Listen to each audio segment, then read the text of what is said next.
Hey everyone, welcome back to ONYX Pages. I'm in Jerry. My earring is missing a backing, but they're so cute, and I'm just gonna push through it. Okay. I've been thinking about book hauls. I find that they're one of my most popular video types. And I think that's because everybody loves, an unboxing and a shopping list and seeing new things. At the same time, though, I want to do more in these hauls than just say, I got this, I got this, I got this, I got this, and I'm very excited about it. I do think that is great content. But having gone through about a year's worth of a reading slump and a content creation slump, I am, I guess, just at a point where I feel like I want to approach some things that I used to do a little bit differently. So I'm actually looking at a stack of books in my corner. There are about 20 of them that I've collected over a fair period of time. There are a few more that I'm looking forward to receiving that I am going to be telling you about, but I'd like to break up these videos into sections where I can perhaps group some of the books together to give you a sense of the choices that I made when I purchased them or requested them, and also what my hopes are about these for these books and for my own reading experience. So if you're interested in hearing my approach to purchasing these particular books, if you'd like to hear me reflect a little bit on what I expect and hope for out of these books, and if you'd also like to just get into a conversation with other people who enjoy ONYX Pages in the comments below about these topics, please continue watching, and I'll see you in a few seconds.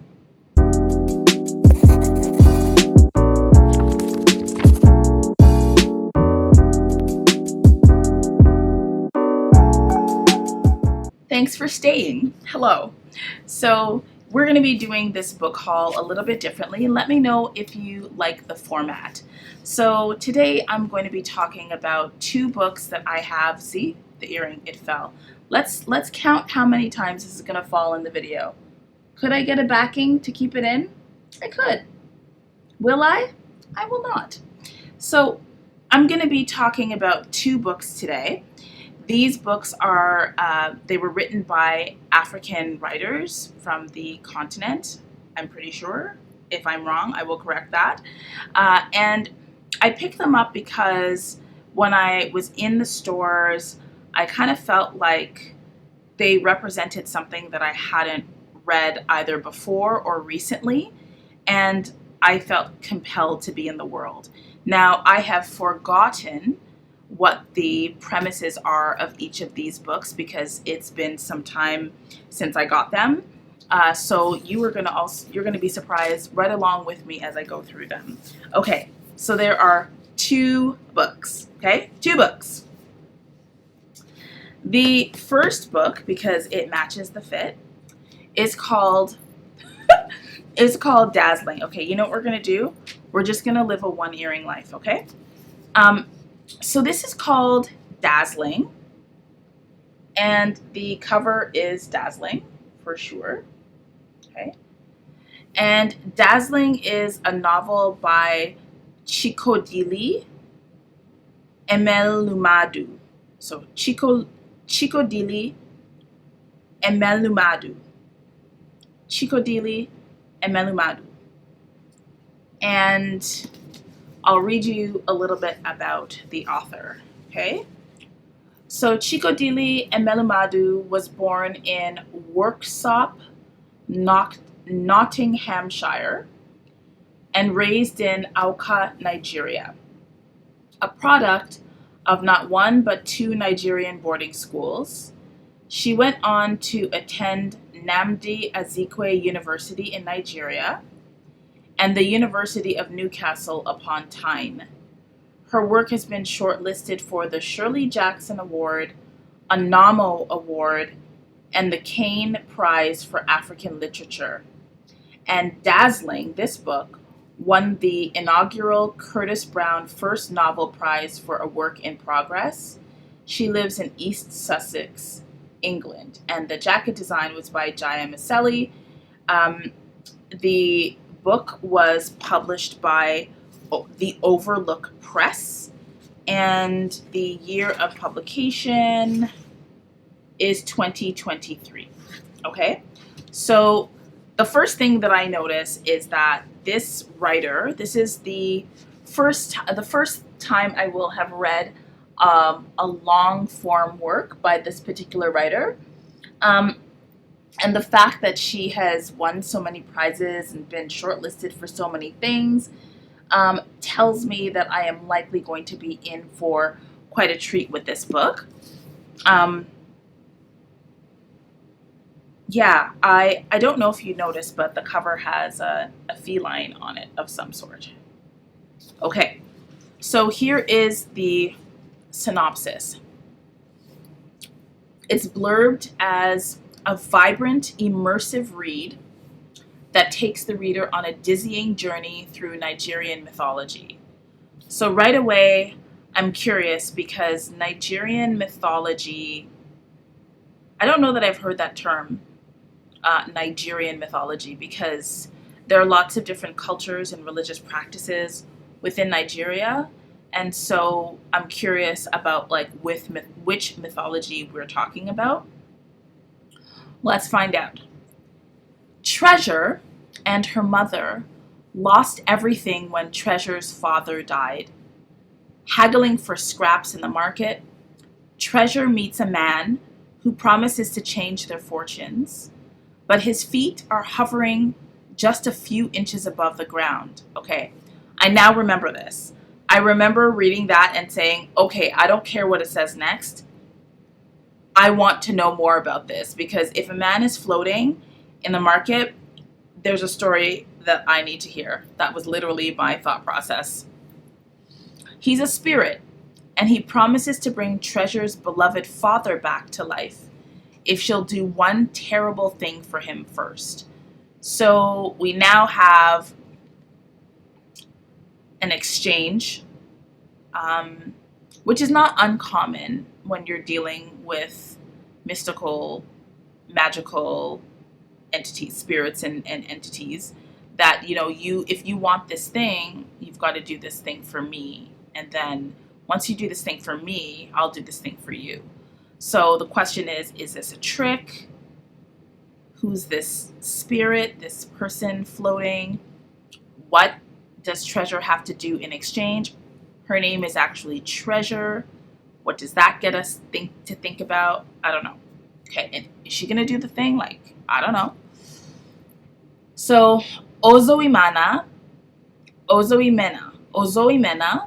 has an itch in the middle of her back. It's an itch that speaks to her patrilineal destiny, an honor never before bestowed upon a girl, to defend the land and protect its people by becoming a leopard. I guess this now makes sense. Her father impressed upon her what an honor this was before he vanished. But it's one she couldn't want less. She has enough to worry about as she tries to fit in at a new boarding school. Okay, so it looks like maybe the itch is related to her being a shifter. And this whole idea of being able to turn into a leopard and then protect the people of the land sounds a little Black Panther-ish, but it could be that, and is more likely that Black Panther was based off of this particular legend or informed by it. So she has this destiny. It's unusual that the destiny is bestowed upon a girl, and she doesn't really want it because she has a lot of other things that she needs to think about. So we have Treasure and her mom who lost everything when her father died, and this spirit says, look, if you do this thing for me, I'll get your dad back. Then we have Ozoemina, who is like, I don't want to be turning into no leopard because I need to stop getting bullied at this school and, survive. Okay. Now these two girls reckon with their burgeoning wildness and the legacy of their missing fathers. Ozoemina's fellow students start to vanish. Treasure's obligations to the spirit escalate. And Ozoemina's duty of protection as a leopard grows. Soon the girls' destinies and their choices alike set them on a dangerous collision course. Ultimately, they must ask themselves, in a world that always says no to women, what must two young girls sacrifice to get what is theirs? So, what interests me about this story is these two girls are like their destinies or their paths are really bound up by their relationships with their fathers. So one's father has passed away. She mourns him. She wants to do something to get him back. But that grief is used against her to put her in a position of servitude, perhaps, or indebtedness to this spirit character who may have tricked her. And then we have Ozoemina, who, doesn't want this gift to be a protector, but is also sort of beholden to this gift. And her wildness, this idea that their wildness and the legacy of their missing fathers becomes something to reckon with.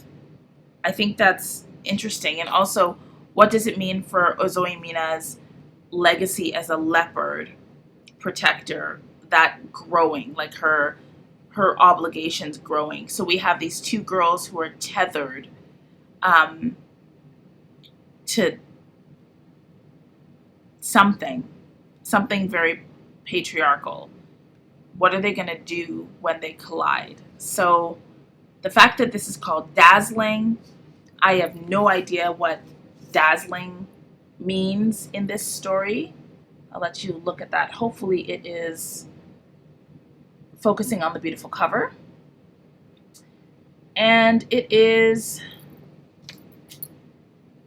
blurbed by a bunch of people, many of whom I haven't heard of. There's nothing particularly unique about the hardback. So that's one. I'm curious. So I picked this up because of the floating man, but I also think this idea of girls making choices about their legacy, how they are going to be used, perhaps forging their own paths, perhaps speaking up against patriarchy, and being beholden to something, that's very interesting to me. And I'm also curious about how their paths are going to cross. I think I'm repeating myself, so I'm going to stop there. Okay, so that's the Dazzling. The second book that I'm going to talk about is also written by an continental African author. This one is Womb City by Tlotlo Tsamaase. So Tlotlo Tsamaase, and this is Womb City. Now, if you know anything about me outside of this world, outside of YouTube land, you'll know why I like this this cover. So this is very automatically very sci-fi. I love the idea of an urban landscape somehow being connected to the notion of a womb. I don't know what that means. I don't know what it means to be a womb city. Is it a city inside of a womb? Is it a city set up like a womb? Is it a city giving birth to something? I don't know, but it's pretty cool, even to just see the technology. And if you look really closely at the picture, there's like a baby inside this robot's head. I don't even know. What is this? What does this mean? No idea. Now, it has been blurbed by Cadwell Turnbull, and I'm currently reading We Are the Crisis by Cadwell Turnbull as part of the Cadwell Turnbull read-along that's been hosted by Akila at Kiki of If This Is Paradise over on Instagram, which is proving to be a very beautiful experience. And so I love what Cadwell Turnbull does, and Cadwell says about this that it's wire-taut tension and gorgeous prose, raw and unflinching, lyrical and bombastic. Tsamaase has written a masterful techno thriller that eviscerates the genre while surpassing it. So that's high praise by someone whose writing is incredible. So that's cool. Okay, so what is this book? What is Womb City? And why do I want to read it? Let's first learn about the author. So the author is Tlotlo Tsamaase, and their pronouns are Zer or she, her, hers, is a Botswana writer. Their novella, The Silence of Wilting Skin, was a Lambda Literary Award finalist, and Z was the first Botswana nominee for the Rising Award. Tlotlo received support from the Rolex Mentor and Protege Arts Initiative, and their story, Behind Our Irises, jointly won the NAMA Award. Her short fiction has appeared in multiple best-of anthologies, such as Africa Risen, New Sons 2, Chiral Mad 5, and other venues. And Womb City is Tlotlo's debut novel. Okay. Oh, there's also a reading guide available, a reading group guide available, probably on their website. Okay. All right. So that is Tlotlo Tsamaase.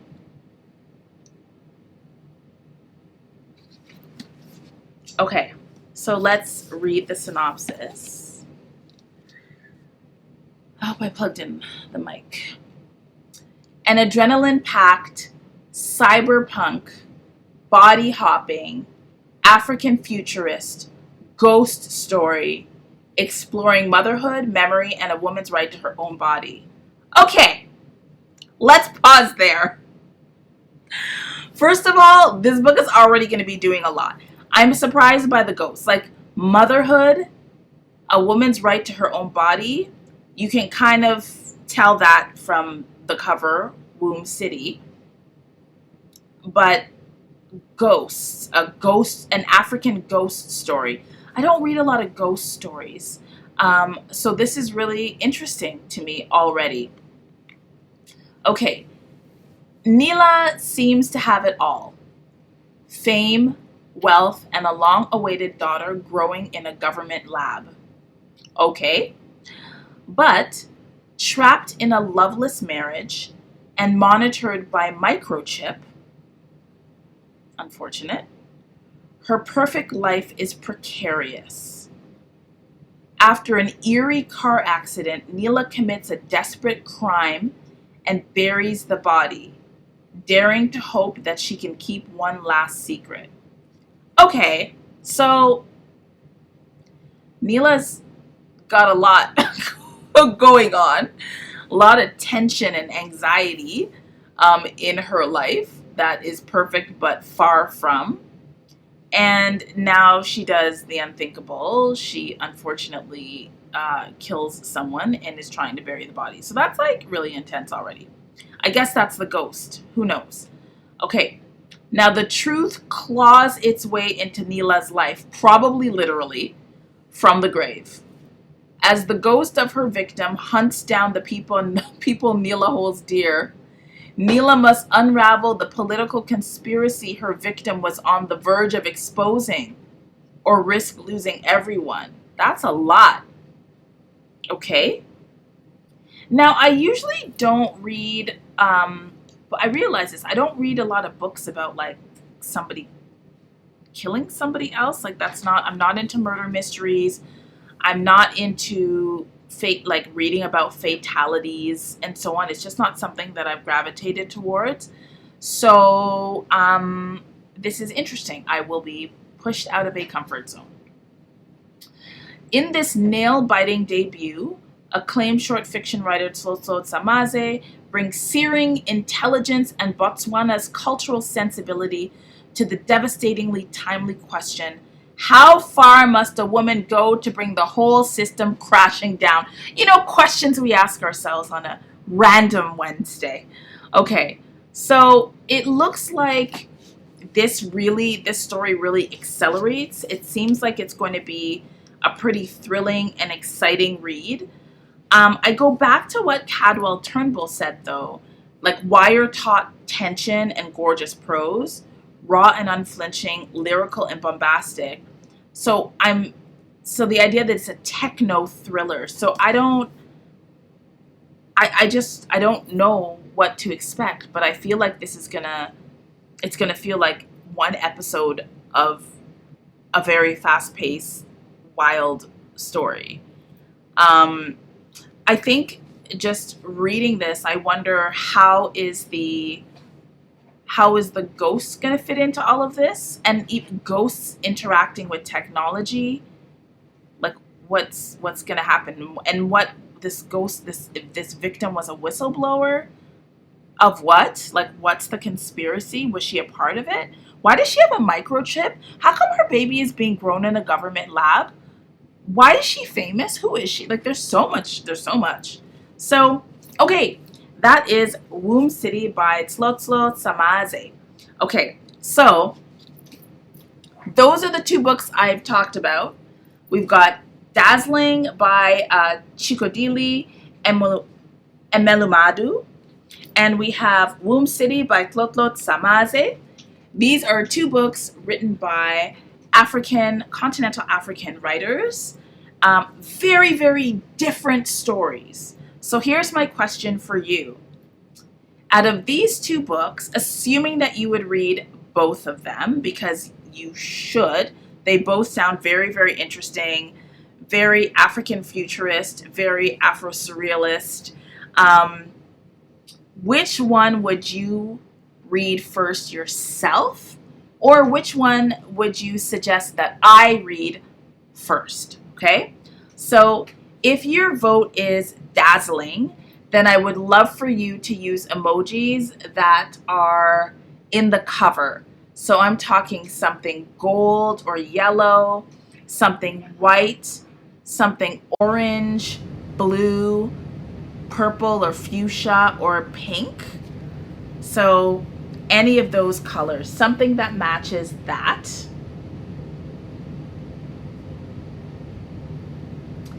And if you think that I should read Womb City first, or you would read Womb City first, then I would love to see something black, something red, something yellow, something gray or silver, and something brown. Okay, so basically matching this cover. And then we will see at the end of this video which book wins. Okay, and I commit to reading the winner after I finish We Are the Crisis. Okay, so whatever you choose, I will read. Also, please follow me on Instagram as well, and I am going to also do a short video on this, or short content on this, and we'll see who wins. Okay, yeah, so do you find these books interesting? What do you like about them? What questions do you have about them? Have you read anything by either of these authors? Let's have a discussion below in the comments. So that is it. Do you like this way of doing hauls that's a little bit more in-depth, a little bit more chatty, discussion, engaging? Let me know, because I felt like this was really interesting and really good.